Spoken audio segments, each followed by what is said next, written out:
Live from Xenia, Ohio, it's Dayton Hamvention. Second stop on the second annual HamShackTV Hamfest tour, fueled by Ham Radio Prep and World Radio League. Stick around.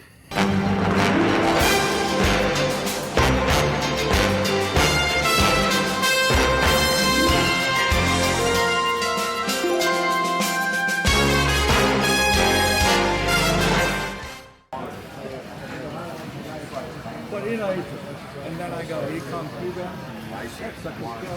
So we're here at the Ten-Tec booth, Dayton Hamvention, and I wanted to give y'all a look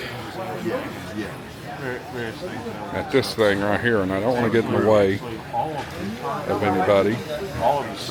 This is the prototype for the new you see here is the production radio. This was all new HF rig from Ten-Tec. This is the second year we've seen this. But just on first glance here, I see two USB-A ports. The radio's a little wider. See quick select band buttons. Very nice. I will check it out. Some of the nicest work we've ever done. If you like Ten-Tecs, you'd be happy with this. Honestly, I was close to buying one 15, 18 years ago. It was between that and an ICOM 756 Pro 3, and what swayed me with all the filters were already in the 756. But I had a good friend that was a Ten-Tec connoisseur, and it was kind of a hard choice. No, I like your product. It's a little different philosophy between the two. One is just pure commercial. All right, so not much to see there.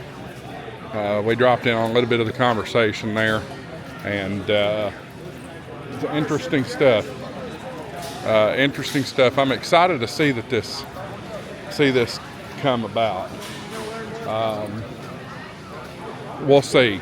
You know, there's still some time. This is the second year in a row we've seen this particular device here, so maybe one day we'll get it. It's still bittersweet though to see Ten-Tec back, but not a Tennessee company.